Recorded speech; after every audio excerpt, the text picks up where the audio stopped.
ಎಷ್ಟು subject prepare ಆಗಬೇಕು? Police constable and sub inspector ನಾವು ಡಿಫ್ರೆನ್ಸ್ ಅಲ್ಲ ಅಂತ ಡಿಸೈಡ್ ಮಾಡಿದ್ವಿ ನಾನು ಸರ್. ಈಗ ಎರಡೂ ಪೇಪರ್ ಸೇರ್ಕೊಂಡು ಒಂದೊಂದೇ ಸಬ್ಜೆಕ್ಟ್ ವಿಚಾರವಾಗಿ ಮಾತಾಡೋದಾದ್ರೆ ಎಷ್ಟು ಸಬ್ಜೆಕ್ಟ್ ಬರುತ್ತೆ ಟೋಟಲ್ ಸರ್? ಈಗ ನಮ್ಮ ಪೊಲೀಸ್ ಸಬ್ ಇನ್ಸ್ಪೆಕ್ಟರ್ ಪರೀಕ್ಷೆಯಲ್ಲಿ ಪೊಲೀಸ್ ಸಬ್ ಇನ್ಸ್ಪೆಕ್ಟರ್ ಅಂದ್ರೆ ಪಿ ಎಸ್ ಐ ಇದು police constable sub inspector same. But sub inspector ಪರೀಕ್ಷೆಯಲ್ಲಿ ಮೇನ್ ಮುಖ್ಯವಾಗಿ ಒಂದು ಭಾರತದ ಇತಿಹಾಸ, ಒಂದು ಭಾರತದ ಅರ್ಥಶಾಸ್ತ್ರ, ಭಾರತದ ಸಂವಿಧಾನ, ಭಾರತದ ಭೂಗೋಳಶಾಸ್ತ್ರ, ಅಲ್ಲಿಗೆ ನಮ್ಮ ಹ್ಯುಮ್ಯಾನಿಟೀಸ್ ನಾಲ್ಕು ಇವು ಸಬ್ಜೆಕ್ಟ್. ಸೋಷಿಯಲ್ ರಿಲೇಟೆಡ್, ಆಮೇಲೆ ಸಾಮಾನ್ಯ ವಿಜ್ಞಾನ, ಪ್ರಚಲಿತ ಘಟನೆಗಳು, ಆಮೇಲೆ ಮೆಂಟಲ್ ಎಬಿಲಿಟಿ, ಇನ್ನೊಂದು ಮುಖ್ಯವಾಗಿ ನೀತಿ ಶಿಕ್ಷಣ, ಎಥಿಕ್ಸ್ ಅಂತ ಇದೆ ಸರ್, ನೀತಿ ಶಿಕ್ಷಣ, ಮತ್ತೆ ಕಂಪ್ಯೂಟರ್ ಬಗ್ಗೆ, ಪೊಲೀಸ್ ಡಿಪಾರ್ಟ್ಮೆಂಟ್ ಗಳ ಬಗ್ಗೆ, ಮತ್ತೆ ಸೈಕಾಲಜಿ ಕ್ವಶನ್ ಸರ್. ಇಷ್ಟು ಕ್ವಶನ್ ಟೋಟಲ್ 10 ಸಬ್ಜೆಕ್ಟ್ ಇದಾವೆ ಸರ್. 10 ಸಬ್ಜೆಕ್ಟ್ ನಾವೇನ ಸೆಲೆಕ್ಷನ್ ನಾನೇ ಅರ್ಜಿ ಹಾಕಿನಂತಂದ್ರಿಗಿನ, ಈಗ ಸಬ್ ಇನ್ಸ್ಪೆಕ್ಟರ್ಗೆ ಅಪ್ಲಿಕೇಶನ್ ನಾನು ಹಾಕಿನಂತಂದ್ರಿಗಿನ, ನಾನು ಸಂವಿಧಾನ, ಇತಿಹಾಸ, ಎಕನಾಮಿಕ್ಸ್, ಜಿಯೋಗ್ರಫಿ, ಯಾರನ್ನ ಕೇಳಿ ರಿವ್ಯೂ ಓದ್ತಿರ್ತಾರೆ. ಸಂವಿಧಾನ, ಇತಿಹಾಸ, ಎಕನಾಮಿಕ್ಸ್, ಜಿಯೋಗ್ರಫಿ. ಮುಖ್ಯವಾಗಿ ಏನ್ ರಾಂಗ್ ಮಾಡ್ತಾರೆ ಅಂದ್ರೆ ಸರ್, ಮೇನ್ ವಿಜ್ಞಾನ ಓದಂಗಿಲ್ಲ ಯಾರು. 90% ಸ್ಟೂಡೆಂಟ್ ನೋಡ್ರಿ, ಎಲ್ಲ ಲೈಬ್ರರಿಗೆ ಹೋಗಿ ನೋಡ್ರಿ, ನೀವೆಲ್ಲರೂ ಸಂವಿಧಾನ, ಇತಿಹಾಸ, ಎಕನಾಮಿಕ್ಸ್, ಜಿಯೋಗ್ರಫಿ. ಸೈನ್ಸ್ ಇಲ್ಲ, ಮೆಂಟಲ್ ಎಬಿಲಿಟಿ ಪ್ರಾಕ್ಟೀಸ್ ಮಾಡಲ್ಲ, ಮತ್ತೆ ನೀತಿ ಶಿಕ್ಷಣದ ಬಗ್ಗೆ ತಿಳ್ಕೊಳಂಗಿಲ್ಲ, ಕಂಪ್ಯೂಟರ್ ಬಗ್ಗೆ ತಿಳ್ಕೊಳಂಗಿಲ್ಲ, ಪೇಪರ್ ಲೈವ್ ಆಗಿ ಓದಂಗಿಲ್ಲ. ಇಲ್ಲಿ ಮಿಸ್ಟೇಕ್ ಮಾಡ್ತಾರೆ ಸರ್. ಮತ್ತಿಲ್ಲ ಅಂತಂದ್ರೆ ಬರೀ ಸೆಕೆಂಡ್ ಪೇಪರ್ ಓದು, ಫಸ್ಟ್ ಪೇಪರ್ ಬಿಟ್ಬಿಡೋದು. ಪ್ರಬಂಧ ಪ್ರಾಕ್ಟೀಸ್ ಮಾಡಲ್ಲ, ಇಲ್ಲ ಟ್ರಾನ್ಸ್ಲೇಷನ್ ಪ್ರಾಕ್ಟೀಸ್ ಮಾಡಲ್ಲ, ಪ್ರಿಸೈಟಿಂಗ್ ಪ್ರಾಕ್ಟೀಸ್ ಮಾಡಲ್ಲ. ಅಂದ್ರೆ ಎಲ್ಲಾ ಸಬ್ಜೆಕ್ಟಿನ ಸಮಾನಾಂತರವಾಗಿ ನಾವು ಸ್ಟಡಿ ಮಾಡಿದಾಗ ಮಾತ್ರ ನಾವು ಸಬ್ ಇನ್ಸ್ಪೆಕ್ಟರ್ ಬ್ಯಾಲೆನ್ಸ್ ಆಗಿ ತಗೋಬೇಕು ಸರ್. ಇಂಪಾರ್ಟೆಂಟ್ ಸ್ವಲ್ಪ ಎಲ್ಲವಷ್ಟು ಸ್ವಲ್ಪ ತಗೋಬೇಕು. ಅಂದ್ರೆ ಎಲ್ಲವಷ್ಟು ನಾವು ಡೆಪ್ತ್ ಆಗಿ ಓದಕ್ ಹೋದ್ರಿಗಿನ ನಮ್ 3 ತಿಂಗಳು 4 ತಿಂಗಳಾಗ ಮುಗಿಯಂಗಿಲ್ಲ, ಕಂಪ್ಲೀಟ್ ಆಗಲ್ಲ. ಅವಾಗ ನಾವು ಆಟೋಮೆಟಿಕ್ ಆಗಿ ಫೇಲ್ ಆಗ್ತೀವಿ. ಸಬ್ಜೆಕ್ಟ್ ಏನಿದೆ ಅಂತ ಸರ್ ಪರಿಚಯ ಮಾಡಿಸಿದ್ರು, ಇಷ್ಟೆಲ್ಲ ವ್ಯಾಪ್ತಿಯಿಂದ ಸಬ್ಜೆಕ್ಟ್ ಇದೆ. ಈಗ ಒಂದೊಂದೇ ಸಬ್ಜೆಕ್ಟ್ ಮಾತಾಡೋಣ ಸರ್. ಹಿಸ್ಟ್ರಿ ಅಂದ್ರೆ ಹೇಗೆ ಪ್ರಿಪೇರ್ ಆಗಬೇಕು ಸರ್? ನನ್ನ ಪ್ರಕಾರ ನೋಡ್ರಿ, ಇತಿಹಾಸ ಅಂತಂದ್ರೆ ಇತಿಹಾಸ, ಈಗ ನಾನು ಈಗ ಸೈನ್ಸ್ ಸ್ಟೂಡೆಂಟ್, ನಾನು BSc ಸ್ಟೂಡೆಂಟ್. ನೀವು BSc ಅಲ್ಲ, ಈಗ ಸದ್ಯದಲ್ಲಿ ಎಕ್ಸಾಂಪಲ್ ಹೇಳಕ್ಕೆ ನಾನು ಇತಿಹಾಸ, ನಾನು ಆರ್ಟ್ಸ್, ಬಟ್ ಈ BSc ಸ್ಟೂಡೆಂಟ್. ಇತಿಹಾಸ ನಮ್ಗೆ ಏನು ಗೊತ್ತಿಲ್ಲ. ಅದಕ್ಕೆ ನಾವು ಫಸ್ಟ್ PSI ಅಪ್ಲಿಕೇಶನ್ ಹಾಕಿನಿ.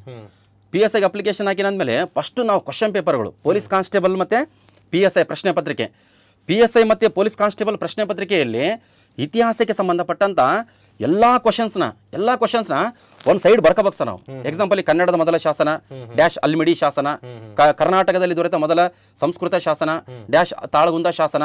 ಅಂದ್ರೆ ಕ್ವಶನ್ ಪೇಪರ್ ಬಂದಿರ್ತಾವಲ್ಲ ಸರ್, ಸಿಂಗಲ್ ಲೈನ್ ಎಲ್ಲ ಒಂದ್ ಕಡೆ ಜೋಡಿಸ್ಬೇಕು ಸರ್. PSI ಪ್ರಶ್ನೆ ಪತ್ರಿಕೆ, ಆಮೇಲೆ 5 ರಿಂದ 10ನೇ ತರಗತಿ ಸಮಾಜ ವಿಜ್ಞಾನ ಪುಸ್ತಕಗಳು ಕರೆಕ್ಟಾಗಿ ನಾವು ಸ್ಟಡಿ ಮಾಡಿದ್ದೆ ಆದ್ರೆ ಒಂದು ಕ್ವಶನ್ಸ್ ಮಿಸ್ ಆಗಲ್ಲ.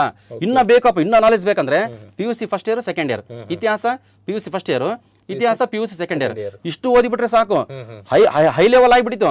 ಇನ್ನ ಸ್ಟಡಿ ಮಾಡ್ಬೇಕಂದ್ರೆ SD ಆಗ್ಲಿ, FD ಆಗ್ಲಿ, KS ಆಗ್ಲಿ, KPSC ಗ್ರೂಪ್ C ಆಗ್ಲಿ, ಇಲ್ಲ UPSC ಪ್ರಶ್ನೆ ಪತ್ರಿಕೆ ಆಗ್ಲಿ, ಎಲ್ಲ ಉತ್ತರಗಳು ಕರೆಕ್ಟ್ ಆಗಿ ಮಾಡ್ಕೋಬೇಕು ಸರ್, ತಿಳ್ಕೋಬೇಕು. ಇತಿಹಾಸದಲ್ಲಿ ಮುಖ್ಯವಾಗಿ ಮತ್ತೆ ನೋಡ್ರಿ, ಎಕ್ಸಾಂಪಲ್ ಅಂತ ಕೊಟ್ರಿಗಿನ ನೋಡ್ರಿ, ಈಗ ಮೊಘಲ್ ಸಾಮ್ರಾಜ್ಯ ಅಂತ ಹೇಳ್ರಿ. ಈಗ ಮೊಘಲ್ ಸಾಮ್ರಾಜ್ಯಗಳಲ್ಲಿ ನಾವೇನ ಬೈ ಚಾನ್ಸ್ ಓದಕ್ ಹೋದ್ರೆ 1 ವಾರ 15 ದಿವಸ ಆಗುತ್ತಾ ಮೊಘಲರಲ್ಲಿ ನೋಡ್ರಿ. ಒಂದು ಸೆಮಿಸ್ಟ್ರಿಗೆ ಬರ್ಕೊಡ್ತಾರೆ. ಅಂದ್ರೆ ಇಲ್ಲಿ ನಾವು ಹಂಗಿಲ್ಲ. ನಾವು ಇಲ್ಲಿ ಮಿನಿಮಮ್ ಏನಂದ್ರೆ 1 ತಾಸು 2 ತಾಸ್ನಾಗ ಮೊಘಲರ ಬಗ್ಗೆ ಟೋಟಲ್ ಕಂಪ್ಲೀಟ್ ಮಾಡ್ಬೇಕು. ಮೊಘಲರ ಬಗ್ಗೆ ಅಂತ ಕೊಟ್ರೆ ನೋಡ್ರಿ, ಫಸ್ಟಿಗೆ ಬಾಬರ್ ಅಂತ ಬರ್ತಾರ, ಆಮೇಲೆ ಹುಮಾಯೂನ್, ಅಕ್ಬರ್, ಜಹಾಂಗೀರ್, ಶಹಜಾನ್, ಔರಂಗಜೇಬ್. ಇವು 6 ಜನ ಇದಾರಲ್ಲ ಸರ್, 6 ಜನ ಬಗ್ಗೆ 1 ತಾಸ್ನಾಗ ಪರ್ಫೆಕ್ಟ್ ಆಗಿಬಿಡೋಕು. 1 ತಾಸು ಇಲ್ಲ 2 ತಾಸು ನೋಟ್ಸ್ ಮಾಡ್ಕೊಂಬಿಡೋ ಕರೆಕ್ಟ್ ಆಗಿ, ಪರ್ಫೆಕ್ಟ್ ಆಗಿ. ಇಲ್ಲ ಬಾಬರ್ ಬಗ್ಗೆ ನಾವೇನೋ 1 ವಾರ ಓದಕ್ ಹೋದ್ರೆ, ಇಲ್ಲ ಬಾಬರ್ ಬಗ್ಗೆ 1 ದಿನ ಹೋದ್ರೆ, ಹುಮಾಯೂನ್ ಬಗ್ಗೆ, ಅಕ್ಬರ್ ಬಗ್ಗೆ, ಜಹಾಂಗೀರ್ ಬಗ್ಗೆ, ಶಹಜಾನ್ ಬಗ್ಗೆ, ಔರಂಗಜೇಬ್ ಬಗ್ಗೆ ಇವು 1 ವಾರ ಮಾಡಿಬಿಟ್ರಿ. ಇನ್ನು ದೆಹಲಿ ಸುಲ್ತಾನ್ರ ಬಗ್ಗೆ ನೋಡ್ರಿ, ಗುಲಾಮಿ ಸಂತತಿ, ಖಿಲ್ಜಿ ಸಂತತಿ, ತಗಲಕ್ ಸಂತತಿ, ಸಯ್ಯದ್ ಸಂತತಿ, ಲೂದಿ ಸಂತತಿ, ಇಷ್ಟು ಮತ್ತೆ 5 ಮನೆತನಗಳು. ಮತ್ತೆ ಗುಲಾಮಿ ಸಂತತಿಯಾಗಿ ಮತ್ತೆ ಬೇರೆ ಮತ್ತೆ ಇಂಪಾರ್ಟೆಂಟ್ ಕುತುಬುದ್ದೀನ್ ಐಬಕ್, ಇಲ್ತಮಶ್, ರಜಿಯಾ ಸುಲ್ತಾನ, ಬಲ್ಬನ್. ಮತ್ತೆ ಖಿಲ್ಜಿ ಸಂತತಿ, ಜಲಾಲುದ್ದೀನ್ ಖಿಲ್ಜಿ, ಅಲ್ಲಾವುದ್ದೀನ್ ಖಿಲ್ಜಿ. ನೆಕ್ಸ್ಟ್ ತಗಲಕ್ ಸಂತತಿಯಲ್ಲಿ ಇಂಪಾರ್ಟೆಂಟು ಗಿಯಾಸುದ್ದೀನ್ ತಗಲಕ್, ಮೊಹಮ್ಮದ್ ಬಿನ್ ತಗಲಕ್, ಫಿರೋಜ್ ಶಾ ತಗಲಕ್. ಸಯ್ಯದ್ ಸಂತತಿ, ನೆಕ್ಸ್ಟ್ ಲೂದಿ ಸಂತತಿಯ ಕೊನೆಯ ದೊರೆ ಇಬ್ರಾಹಿಂ ಲೂದಿ. ಇವ್ರ ಬಗ್ಗೆ ನಾವೆಲ್ಲ ಸ್ಟಡಿ ಮಾಡಿದ್ರಿ ಪ್ರಶ್ನೆ ಬರೋದು 1 ಇಲ್ಲ ಅಂದ್ರೆ 2 ಪ್ರಶ್ನೆ. ಅದಕ್ಕೆ ನಾವು 1 ತಾಸಿನಲ್ಲಿ ನಾವು ಪರ್ಫೆಕ್ಟ್ ಆಗಿಬಿಡೋಕೆ. ನಾವು ನಿಮ್ಮ ಪ್ರಕಾರ ಡೆಲ್ಲಿ ಸುಲ್ತಾನ್ಸ್ 1-2 ಅವರ್ಸ್ ಮ್ಯಾಕ್ಸಿಮಮ್ ಸಾಕು. 2 ಅವರ್ ಜಾಸ್ತಿ ಆಯ್ತು ಸರ್. 2 ಅವರ್ಗಿಂತ ಜಾಸ್ತಿ ತಗೊಂಡ್ರಿ ನಾವು ಸಿಲೆಬಸ್ ಕವರ್ ಮಾಡಕ್ಕೆ ಅಸಾಧ್ಯದ ಮಾತು ಸರ್. ಈ ಶಾರ್ಟ್ ಟೈಮಲ್ಲಿ ಕವರ್ ಮಾಡಕ್ಕೆ 3 ತಿಂಗಳು 4 ತಿಂಗಳಲ್ಲಿ ಕಂಪ್ಲೀಟ್ ಮಾಡಕ್ಕೆ ಯಾವುದೇ ಕಾರಣಕ್ಕೆ ಆಗೋದಿಲ್ಲ. ಅದಕ್ಕೆ ನಾವು ಇಂಪಾರ್ಟೆಂಟ್ ಏನಂದ್ರೆ 5 ರಿಂದ 10ನೇ ತರಗತಿ ಪುಸ್ತಕದಲ್ಲಿ ಮುಖ್ಯವಾಗಿ ನೋಡ್ರಿ ಸರ್, ಈಗ ಗಾಂಧಿ ಯುಗದ ಬಗ್ಗೆ ಕೊಟ್ಟಿದ್ದಾನೆ. ಮಂದಗಾಮಿಗಳ ಯುಗ, ಅದು ಮತ್ತೆ ತೀವ್ರಗಾಮಿಗಳ ಯುಗ. ಗಾಂಧಿ ಯುಗ ಅಂತಂದ್ರೆ ಸರ್, ಈಗ SSLC ಪುಸ್ತಕದಲ್ಲಿ 1920ರಿಂದ 1947 ಅಂತಿದೆ. ನಾವು ಪ್ರೈವೇಟ್ ಯಾವ್ದೋ ಆಥರ್ಸ್ ಬುಕ್ದಲ್ಲಿ 1918ರಿಂದ 1948 ಇದೆ. ಆದ್ರೆ ನಮ್ಮ ಪ್ರಶ್ನೆ ಪತ್ರಿಕೆಯಲ್ಲಿ 1920ರಿಂದ 1947 ಅಂತ ಕೊಟ್ಟಿದ್ದಾನೆ. ನಾವು 1920ರಿಂದ 47 ಓದೋದು ಇಂಪಾರ್ಟೆಂಟ್ ಅಲ್ಲ. ಗಾಂಧೀಜಿಯವರು ಹುಟ್ಟಿದ್ದಾವಾಗ 1869, ಅಕ್ಟೋಬರ್ 2ರಿಂದ 1948, ಜನವರಿ 30 ತನಕ ಏನೇನು ಘಟನೆಗಳಾಗಿವಲ್ಲ ಸರ್, ಆ ಎಲ್ಲ ಘಟನೆಗಳ ಬಗ್ಗೆ ಪರ್ಫೆಕ್ಟ್ ಆಗಿ, ಸಿಂಪಲ್ ಆಗಿ, ಸ್ಮಾರ್ಟ್ ಆಗಿ ತಿಳ್ಕೋಬೇಕು. ಎಕ್ಸಾಂಪಲ್ ನೋಡ್ರಿ, ಈಗ ಮಹಾತ್ಮ ಗಾಂಧೀಜಿಯವರು 1893ರಾಗ ಸೌತ್ ಆಫ್ರಿಕಾಗೆ ಹೋಗ್ತಾರೆ. 1893ಕ್ಕೆ ಹೋದವರು 1915ಕ್ಕೆ ಬರ್ತಾರೆ. ಅಂದ್ರೆ ಒಂದು 20-21 ವರ್ಷ, 20-21 ವರ್ಷದ ಇತಿಹಾಸದ ಬಗ್ಗೆ ಒಂದ್ 2 ಲೈನ್ 3 ಲೈನ್ ತಿಳ್ಕೋಬೇಕು ನಾವು. ಮುಖ್ಯವಾಗಿ ಇಂಪಾರ್ಟೆಂಟ್ ಸರ್, ಸೌತ್ ಆಫ್ರಿಕಾದಲ್ಲಿ ಅಲ್ಲಿ ಒಂದು ಫಿಯೋನಿಕ್ ಸೆಟಲ್ಮೆಂಟ್ ಅಂತ ಆಶ್ರಮ ಮಾಡ್ತಾರೆ. ಫಿಯೋನಿಕ್ ಸೆಟಲ್ಮೆಂಟ್ ಅಲ್ಲಿ ಇಂಡಿಯನ್ ಒಪಿನಿಯನ್ ಅಂತ ಒಂದು ಪತ್ರಿಕೆಗೂ ಇರ್ತದೆ. ಇವೆರಡು ಪಾಯಿಂಟ್ಸ್ ಇಂಪಾರ್ಟೆಂಟ್. ಅವ್ರು ಇಲ್ಲಿಗೆ ಬಂದ ತಕ್ಷಣ ಸರ್, ಅಂದ್ರೆ 1915 ಜನವರಿ 9ಕ್ಕೆ ಗಾಂಧೀಜಿಯವರು ಬರ್ತಾರಲ್ಲ ಸರ್ ಭಾರತಕ್ಕೆ, ಆ ಸಂದರ್ಭದಲ್ಲಿ 1ನೇ ಮಹಾಯುದ್ಧ ಸ್ಟಾರ್ಟ್ ಆಗಿರ್ತದೆ 1914ರಿಂದ 1918. ಅದೇ ಸಂದರ್ಭದಲ್ಲಿ ಮತ್ತೆ ಸರ್ 1916ರಲ್ಲಿ ಹೋಮ್ ರೂಲ್ ಚಳವಳಿ ನಾಯಕರು ಅನಿ ಬೆಸೆಂಟ್ ಆಗಿರ್ಬೋದು, ಬಾಲ್ ಗಂಗಾಧರ್ ತಿಲಕ್ ಆಗಿರ್ಬೋದು. ಅದಾದ್ಮೇಲೆ ಇಂಪಾರ್ಟೆಂಟ್ 1917 ಚಂಪಾರಣ್ಯ ಸತ್ಯಾಗ್ರಹ, 1918 ಅಹಮದಾಬಾದ್ ಸತ್ಯಾಗ್ರಹ, ನೆಕ್ಸ್ಟ್ 1918 ಖೇಡಾ ಸತ್ಯಾಗ್ರಹ, ನೆಕ್ಸ್ಟ್ 1919 ರೌಲತ್ ಕಾಯ್ದೆ, 1919 ಏಪ್ರಿಲ್ 13 ಜಲಿಯನ್ ವಾಲಾಬಾಗ್ ಹತ್ಯಾಕಾಂಡ ದುರಂತ, ನೆಕ್ಸ್ಟ್ 1920 ಅಸಹಕಾರ ಚಳವಳಿ, 1922 ಚೌರಿ ಚೌರ ಘಟನೆ, 1924 ಬೆಳಗಾವಿ ಕಾಂಗ್ರೆಸ್ ಅಧಿವೇಶನ, 1927 ಸೈಮನ್ ಆಯೋಗ, 1929 ಲಾಹೋರ್ ಕಾಂಗ್ರೆಸ್ ಅಧಿವೇಶನ, ಅಲ್ಲಿ ಸ್ವರಾಜ್ಯ ಎಂಬ ಪದವನ್ನು ಬಳಕೆ ಮಾಡಿದರು. ನೆಕ್ಸ್ಟ್ 1930 ಕಾನೂನು ಭಂಗ ಚಳವಳಿ, ನೆಕ್ಸ್ಟ್ 1930, 31, 32 ದುಂಡು ಮೇಜಿನ ಸಮ್ಮೇಳನಗಳು, ಮತ್ತೆ 1931ರಾಗ ಗಾಂಧಿ ಇರ್ವಿನ್ ಒಪ್ಪಂದ, 1932ರಲ್ಲಿ ಇಂಪಾರ್ಟೆಂಟ್ ಪೂನಾ ಒಪ್ಪಂದ.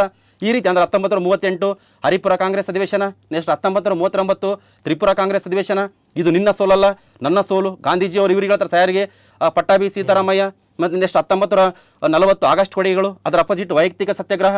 ನೆಕ್ಸ್ಟ್ 1942 ಕ್ವಿಟ್ ಇಂಡಿಯಾ ಚಳವಳಿ, ಕ್ರಿಪ್ಸ್ ಆಯೋಗ, ಅದರ ಅಪೋಸಿಟ್ ಕ್ವಿಟ್ ಇಂಡಿಯಾ ಚಳವಳಿ. ನೆಕ್ಸ್ಟ್ 1946 ಕ್ಯಾಬಿನೆಟ್ ಆಯೋಗ. ಈ ಘಟನೆಗಳ ಬಗ್ಗೆ ಪರ್ಫೆಕ್ಟ್ ಆಗಿ ತಿಳ್ಕೋಬೇಕು ಸರ್. ಈ ಘಟನೆ ಅಂದ್ರೆ ಈ ಘಟನೆಗಳು ತಿಳ್ಕೊಳಕ ಮಿನಿಮಮ್ 3 ತಾಸು ಸಾಕು ಸರ್. 3 ತಾಸ್ನಾಗ ಮಿನಿಮಮ್ 3ರಿಂದ 4 ಪ್ರಶ್ನೆಗಳು ಬರೋಕೆ. ಇಷ್ಟು ಇಂಪಾರ್ಟೆಂಟ್ ಗಾಂಧಿ ಯುಗದ ಬಗ್ಗೆ 1948 ಜನವರಿ 30 ತನ ಪರ್ಫೆಕ್ಟ್ ಆಗಿ ಘಟನೆಗಳ ಬಗ್ಗೆ ನಾವು ತಿಳ್ಕೊಂಡಿದ್ದೆ. ಆದರೆ ನಮಗೆ 3ರಿಂದ 4 ಪ್ರಶ್ನೆಗಳು ಕಂಪಲ್ಸರಿ ಬರ್ತಾವ. ಮತ್ತೆ ಪ್ರಶ್ನೆ ಪತ್ರಿಕೆದಾಗ ಇದ್ದಂಥ ಕ್ವಶನ್ಗೆ ಸರಿಯಾದ ಉತ್ತರಗಳನ್ನು ತಿಳ್ಕೋಬೇಕು ಗಾಂಧಿ ಯುಗದ ಬಗ್ಗೆ. ಅದಾದ್ಮೇಲೆ ಇಂಪಾರ್ಟೆಂಟ್ ಮಂದಗಾಮಿಗಳ ಯುಗದಲ್ಲಿ ಇಂಪಾರ್ಟೆಂಟ್ ದಾದಾಬಾಯಿ ನೌರೋಜಿ ಬಗ್ಗೆ ಇಂಪಾರ್ಟೆಂಟ್ ಅಂದ್ರೆ ಭಾರತದ ವೃದ್ಧ ಪಿತಾಮಹ, ಮತ್ತೆ ಬ್ರಿಟಿಷ್ ಪಾರ್ಲಿಮೆಂಟ್ಗೆ ಆಯ್ಕೆಯಾದ ಮೊದಲ ಭಾರತೀಯ. ಮತ್ತೆ ಇಂಪಾರ್ಟೆಂಟ್ ಅವರೊಂದು ಪುಸ್ತಕ ಬರ್ತಾರ, ಅವರು ಅನ್ಬ್ರಿಟಿಷ್ ರೂಲ್ ಇನ್ ಇಂಡಿಯಾ ಅಂತ ಕೆಸೆ. ಆ ರೀತಿ ಪರ್ಫೆಕ್ಟ್ ಆಗಿ ಹೋದ್ರಿನ ನಮ್ಗೆ ಈಸಿಯಾಗಿ ಆಟೋಮೆಟಿಕ್ ಗೆಟಿನ್ ಆಗ್ಬೋದು. ಇಂಪಾರ್ಟೆಂಟ್ ಮಂದಗಾಮಿಗಳ ಯುಗದಲ್ಲಿ ಯಾರ್ಯಾರು ಇಂಪಾರ್ಟೆಂಟ್ ಲೀಡರ್ಸ್ ಬರ್ತಾರ, ಮತ್ತೆ ಕ್ರಾಂತಿಕಾರಿಗಳಾಗಿರ್ಬೋದು, ಇಲ್ಲ ತೀವ್ರಗಾಮಿಗಳಾಗಿರ್ಬೋದು, ಲಾಲ್ ಪಾಲ್ ಬಾಲ್ ಆಗಿರ್ಬೋದು, ಲಾಲಾ ಲಜಪತ್ ರಾಯ್ ಬಗ್ಗೆ, ಬಿಪಿನ್ ಚಂದ್ರಪಾಲ್ ಬಗ್ಗೆ, ಮತ್ತೆ ಬಾಲ್ ಗಂಗಾಧರ್ ತಿಲಕ್ ಬಗ್ಗೆ. ಅಂದ್ರೆ ಒಂದೊಂದು ಪ್ರಶ್ನೆ ಒಂದು 8-10 ಲೈನ್ ಪರ್ಫೆಕ್ಟ್ ಆಗಿ ತಿಳ್ಕೊಂಬಿಟ್ರಿಗಿನ ನಮಗ ಗಾಂಧಿ ಯುಗದ ಬಗ್ಗೆ, ಮಂದಗಾಮಿಗಳ ಯುಗದ ಬಗ್ಗೆ, ತೀವ್ರಗಾಮಿಗಳ ಯುಗದ ಬಗ್ಗೆ, ಕ್ರಾಂತಿಕಾರಿಗಳ ಬಗ್ಗೆ ಒಂದು ಮಿನಿಮಮ್ ಅಂದ್ರೆ 5ರಿಂದ 6 ಪ್ರಶ್ನೆಗಳು ಬರ್ತಾವ. ಯಾವುದೇ ಕಾರಣಕ್ಕೂ ಮಿಸ್ ಆಗೋದಲ್ಲ. 5ರಿಂದ 10ನೇ ತರಗತಿ ಪುಸ್ತಕದಲ್ಲಿ ನಾವು ಕರೆಕ್ಟಾಗಿ ಸ್ಟಡಿ ಮಾಡಿದ್ದೆ ಆದರೆ, ಮತ್ತೆ ಪ್ರಶ್ನೆ ಪತ್ರಿಕೆದಲ್ಲಿ ಇದ್ದಂಥ ಕ್ವಶನಿಗೆ ಸರಿಯಾದ ಉತ್ತರ ತಿಳ್ಕೊಂಡಿದ್ದೆ ಆದ್ರೆಗಿನ ಯಾವುದೇ ಕಾರಣಕ್ಕೆ ಒಂದು ಕ್ವಶನ್ಗುನ ಮಿಸ್ ಆಗಕ್ಕೆ ಸಾಧ್ಯನೇ ಇಲ್ಲ. ಇಷ್ಟೇ. ಮತ್ತೆ ಇತಿಹಾಸ ಮುಗಿದಲ್ಲ ಸರಿನ, ಕರ್ನಾಟಕ ಇತಿಹಾಸ ಐತೆ. ಶಾತವಾಹನರ ಬಗ್ಗೆ, ಕದಂಬರ ಬಗ್ಗೆ, ಮತ್ತೆ ಗಂಗರ ಬಗ್ಗೆ, ರಾಷ್ಟ್ರಕೂಟರ ಬಗ್ಗೆ, ಮತ್ತೆ ಬಾದಾಮಿಯ ಚಾಲುಕ್ಯರ ಬಗ್ಗೆ, ಕಲ್ಯಾಣದ ಚಾಲುಕ್ಯರ ಬಗ್ಗೆ, ವಿಜಯನಗರ ಸಾಮ್ರಾಜ್ಯ, ಮೈಸೂರಿನ ಒಡೆಯರು, ಏಕೀಕರಣ ಕರ್ನಾಟಕ, ಭಾಳ ಇಂಪಾರ್ಟೆಂಟ್ಸ್. ಇವೆಲ್ಲ ಪರ್ಫೆಕ್ಟ್ ಆಗಿ ತಿಳ್ಕೊಬೇಕಲ್ಲ ನಾವು. ಇಲ್ಲ ಆ ಶಾತವಾಹನರ ಬಗ್ಗೆನೇ ಒಂದು ವಾರ ಓದಕ್ಕೆ ಹೋದ್ರಿನ ಯಾವಾಗ ಸಬ್ಜೆಕ್ಟ್ ಕಂಪ್ಲೀಟ್ ಆಗ್ತದ? ಶಾತವಾಹನರು ಅಂದ್ರೆ ಏನು ಇಂಪಾರ್ಟೆಂಟ್ ಅಲ್ಲಿ ಸ್ಥಾಪಕ, ಸಿಮುಖ, ಇವು ಆಮೇಲೆ ಇಂಪಾರ್ಟೆಂಟ್ ಒಬ್ಬ ರಾಜ ಆಲ ಅಂತ ಬರ್ತಾನ, 17ನೇ ಅರಸ, ಗಾಥಾ ಸಪ್ತಸತಿ ಪುಸ್ತಕ ಬರ್ತಾನ, ಪ್ರಾಕೃತ ಭಾಷೆಗೆ ಐತೆ ಇಂಪಾರ್ಟೆಂಟ್. ಮತ್ತೆ ಗೌತಮಿ ಪುತ್ರ ಶಾತಕರ್ಣಿ ಬರ್ತಾನ, ಅಶ್ವಮೇಧ ಯಾಗ ಮಾಡ್ಯಾನ, ತ್ರೈ ಸಮುದ್ರ ತೋಯ ಪಿತಾವಾಹನ ಎಂಬ ಬಿರುದು. ಇಷ್ಟೇ ಸಿಂಪಲ್ ಆಗಿ. ಮತ್ತೆ ಶಾತವಾಹನರ ಕಾಲಕ್ಕೆ ಸಂಬಂಧಪಟ್ಟಂತ ಕೆಲವೊಂದು ಇಂಪಾರ್ಟೆಂಟ್ ಸ್ತೂಪಗಳು, ಅಮರಾವತಿ, ನಾಗಾರ್ಜುನ ಕೊಂಡ, ಕನ್ನೇರಿ, ನಾಸಿಕ್, ಕಾರ್ಲೆ, ಇಷ್ಟು ಪರ್ಫೆಕ್ಟ್ ಆಗಿ ಏನು ಮಾಡ್ಕೋಬೇಕು ಸರ್, ಅಪ್ಡೇಟ್ ಮಾಡ್ಕೋಬೇಕು. ಅಂದರೆ ಒಂದು ಮನೆತನಕ್ಕೆ ಸಂಬಂಧಪಟ್ಟಂತೆ ಮಾಹಿತಿ ನಮಗೆ 10ರಿಂದ 12 ಲೈನ್ ತಿಳ್ಕೊಬೇಕು ಅಷ್ಟೇ. ಎಕ್ಸಾಮಿಗೆ ಕೇಳೋದು 1 ಲೈನ್ ಅದು ಬಂದಿರ್ಬೇಕು ಇಂಪಾರ್ಟೆಂಟ್. ನಾವು ಏನು ಓದಕತ್ತೀವಿ ಇಂಪಾರ್ಟೆಂಟ್ ಅಲ್ಲ, ಎಷ್ಟು ಓದಕತ್ತೀವಿ ಇಂಪಾರ್ಟೆಂಟ್ ಅಲ್ಲ, ನಮಗೆ ಎಕ್ಸಾಮಿಗೆ ಬರೋದು ಎಷ್ಟು ಓದಕತ್ತೀವಿ, ನಮಗೆ ಎಷ್ಟು ನೆನಪೈತಿ ಇಂಪಾರ್ಟೆಂಟ್. ಬೆಳಕರಿತನ ಓದ್ತಾರೆ ಕೆಲವೊಬ್ಬರು ಇತಿಹಾಸ ಬಾದಾಮಿಯ ಚಾಲುಕ್ಯರ ಬಗ್ಗೆನೇ ಬೆಳಕರಿತನ ಸ್ಟಡಿ ಮಾಡ್ತಾರೆ. ಬೆಳಿಗ್ಗೆ ಕೇಳಿದ್ರೆ ಉತ್ತರ ಒಂದು ಗೊತ್ತಾಗೋದಲ್ಲ. ನಮಗೆ ಇಂಪಾರ್ಟೆಂಟ್ ನಾವು ಏನು ಓದಕತ್ತೀವಿ, ಎಷ್ಟು ತಾಸು ಓದಿ ಇಂಪಾರ್ಟೆಂಟ್ ಅಲ್ಲ, ಎಷ್ಟು ನೆನಪೈತೆ, ಎಷ್ಟು ಇಂಪಾರ್ಟೆಂಟ್ ಇದ್ದು ಓದಿವಿ ಅದು ಇಂಪಾರ್ಟೆಂಟ್ ಸರ್.